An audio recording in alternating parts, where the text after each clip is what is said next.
नमस्कार दोस्तों। जैसा कि हम सभी जानते हैं, Jharkhand council of education research and training centre की तरफ से कुछ मॉडल क्वेश्चन पेपर प्रकाशित किए गए हैं इंग्लिश के।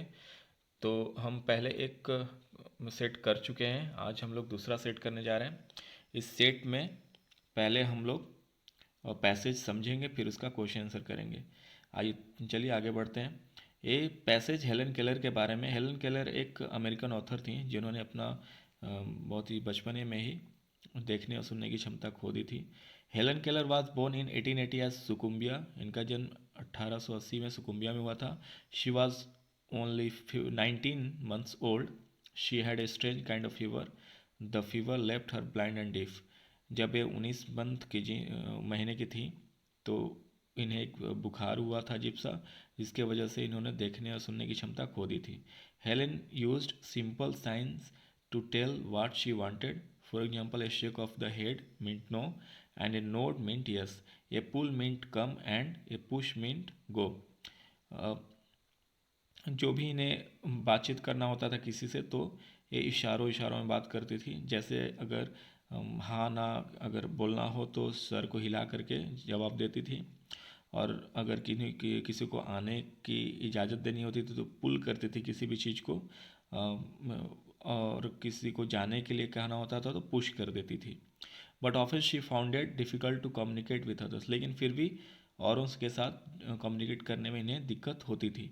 She this made her angry. कभी कभी इसके वजह से वो गुस्सा भी हो जाया करती थी, खिन्न हो जाती थी। In her anger she would dash things to the floor. और कभी कभी ये गुस्से में सामान को बाहर भी फेंक देती थी। Sometimes she would even lock her mother in the kitchen. और कभी कभी ये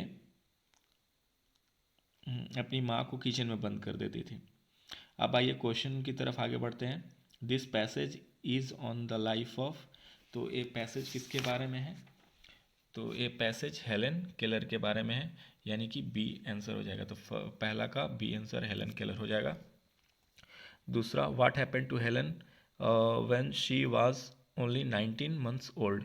जब वो 19 महीने की थी तो उन्हें क्या हुआ था? तो she had a strange kind of fever. उन्हें बुखार हुआ था, तो सी नंबर इसका हो जाएगा आंसर। थर्ड की ओर आगे बढ़ते हैं। The strange fever left Helen. तो स्ट्रेंज फीवर की वजह से इन्हें ब्लाइंड हो गई थी और डीफ हो गई थी, तो ए आंसर इसका हो जाएगा। और what was the reason behind Helens anger. Helen के गुस्से की वजह क्या थी? Difficulty in communicating. ए हो जाएगा इसका आंसर। फिफ्थ और लास्ट क्वेश्चन है, find a word from the passage which means to convey. Convey का मतलब होता है किसी से बातचीत करना, तो यहाँ पे कम्युनिकेट हो जाएगा, अपनी बातों को पहुँचाना। तो यहाँ पे कम्युनिकेट फिफ्थ का आंसर हो जाएगा। तो आइए अब चलिए दूसरे पैसेज को करते हैं। Cable TV has come to stay. यह पैसेज केबल टीवी के ऊपर है और इसके प्रभाव के ऊपर है। केबल टीवी रहने के लिए आ गया है।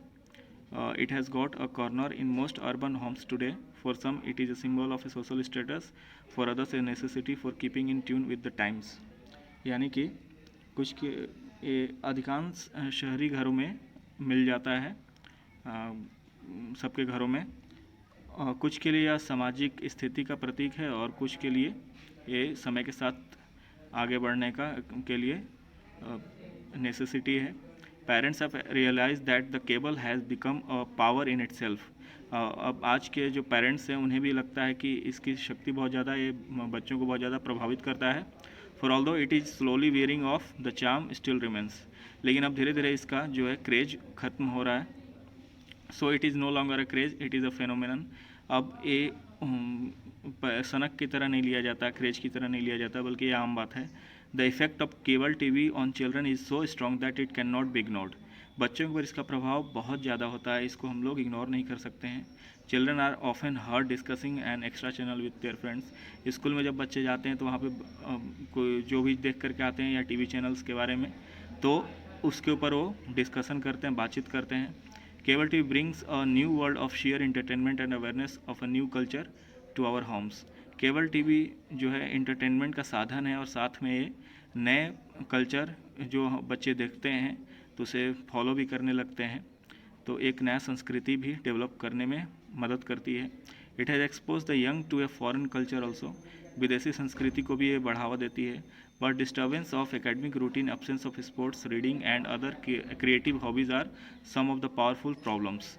लेकिन इससे प्रॉब्लम क्या होता है कि बच्चे खेल नहीं पाते हैं टीवी देखने में, पढ़ाई में बहुत ज़्यादा प्रॉब्लम होता है और क्रिएटिव हॉबीज़ नहीं कर पाते हैं, बस टीवी देखते हैं। The price is thus heavy to be paid for viewing cable TV. इसका मतलब है कि इस तरह से हम कह सकते हैं कि जो केबल टीवी को देखने का जो कीमत चुकानी पड़ती है वो बहुत ज़्यादा है। अब हम लोग इसके क्वेश्चन आंसर करेंगे। पहला क्वेश्चन है, why has the cable TV got a corner in most urban homes. तो ज़्यादातर शहरी घरों में केबल टीवी क्यों पाया जाता है? तो it is a symbol of social status, it has become a necessity. तो ये सोशल स्टेटस जो समाज में स्थिति का प्रतीक भी है, स्टेटस का प्रतीक भी है और साथ में ये ज़रूरी भी है, तो दोनों हो जाएगा ए बी। तो इसका आंसर हो जाएगा डी, 6 का आंसर हो जाएगा डी।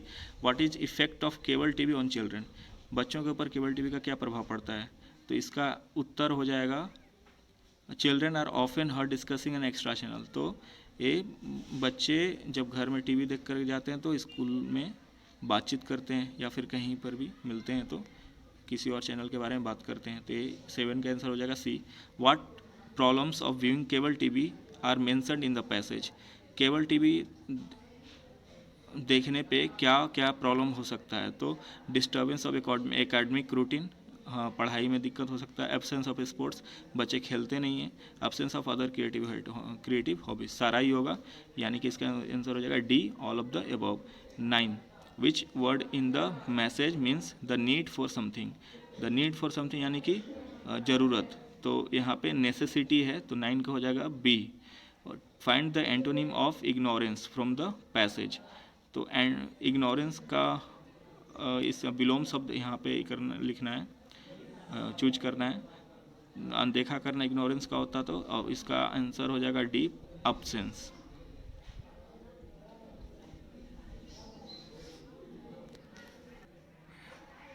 सॉरी, इसका एब्सेंस नहीं होगा बल्कि अवेयरनेस होगा। एंटोनिम्स इसका अवेयरनेस हो जाएगा।